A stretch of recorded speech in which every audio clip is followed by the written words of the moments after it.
Hello again, Cloutons Campervan counties. We're going to the northeast of England again today, so this is roughly where we are. We're heading north up the A1 to a county round about here, a county called Tyne and Weir. So it was made a county in 1974. It's a county with a coastline on the eastern side, so it borders the North Sea. You can actually travel from Tyne and Weir on a ferry across to Scandinavia because it's a direct route across the North Sea. Anyway, if we were going to drive it today, it would take us about 4 hours, something like that, because it's over 230 miles. So it's quite a journey, but again, it's part of the country that I love. So the major cities in Tyne and Weir are Sunderland and Newcastle. Sunderland is on the River Weir. You might remember the River Weir is the river that went through Durham, where I grew up.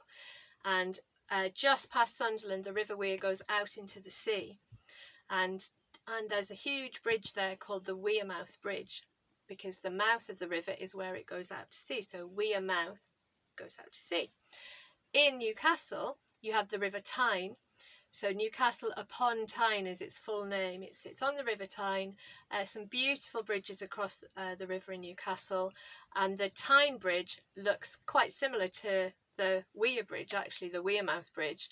And the River Tyne goes out to the sea at a place called Tynemouth. So there's that word again, Tynemouth and Wearmouth. So where the sea goes out to where the river goes out to the sea is called the mouth of the river.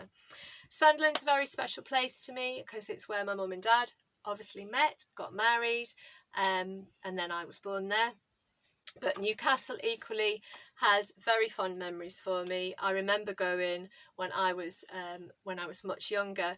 It was a place we'd quite often go if we needed school uniform or anything. It was just an exciting place to shop. So in school holidays, my mum would often take me and my brother. We'd get the train, which was exciting.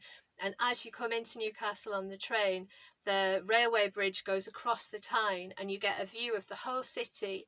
And you get a view of Newcastle on one side and a place called Gateshead on the other side. And you look down on the river and you can see all the different bridges. One of my favourite bridges is a smaller bridge called the Swing Bridge. And it spans the river and it's quite often painted red and white. And you can see it on some pictures if you look closely on those information sheets that I've done for you. But the Swing Bridge is called the Swing Bridge because when there's a ship coming down the River Tyne that wants to get past, it swings and it sits this way in the river and the ships can go down either side, a bit like a road. And then when the ship's gone by, it turns back again and then it's a road that cars and buses can drive across. One thing that Newcastle and Sunderland both have in common is a really long history of shipbuilding.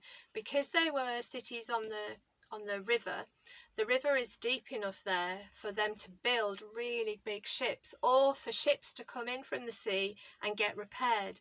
So I found out that at the start of the 20th century, around half the ships in the whole world are thought to have been built in the northeast. And that was on the River Tyne, the River Weir. It was on a couple of other rivers in the northeast as well.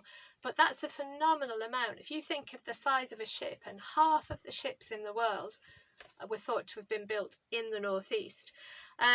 Newcastle does have a castle, and you can visit the castle keep there. Another thing I want to tell you about was the Great North Run. You might have heard of the Great North Run. It's one of the most well-known half marathons in this country. It's quite often televised as well. The first Great North Run was in 1981 and it was a big deal when I was growing up. We wrote about it in school, we wrote about the winner, and I kind of had it in my head from that day that one day I wanted to do the Great North Run. And then as I got older, I was like, right, I'm going to do it by the time I'm 40. And I actually did do it. It wasn't a brilliant time, but I did finish it. I survived it. I wasn't the last one. I have a medal. I won't be doing it again because it's quite a difficult course with lots of up and downs. But it has the most beautiful finish because you finish beside the seaside. At a place called South Shields, which is on the south side of of the River Tyne. On the north side of the River Tyne, like I said, there's a place called Tynemouth, and then slightly north of that, there's this quite unusual place, which is called St Mary's Island, and I've put some pictures of that too on the information sheets. I just wanted to finish by saying that one of my favourite times of the year when I was younger was we would go and stay, my family, so me, my dad, my mum and my brother would stay in our touring caravan. It wasn't a camper van then, it was a caravan. And we would stay on a caravan site that looked out to the sea and looked out at St Mary's Lighthouse on this island. My dad worked in Newcastle, so he would go to work each day. So this was in the summer holidays. He would go to work, and then for that week, me and my brother and my mum would go onto the beaches every day, and then we'd walk across to St Mary's Island. There's a causeway, so when the tide's out, you can walk across the causeway and visit the island. When the tide's in, then you can't, you have to wait for the tide to go out. So it's actually a little island that's separate from the land, but just the most amazing rock pools. It's the first time I ever saw a live starfish was on St Mary's Island. Anyway, some memories about me, some facts hopefully for you about Newcastle and Sunderland, both cities in Tyne and Wear. I'll be back soon with the next seaside county. We're going right to the south coast. We're going to East Sussex.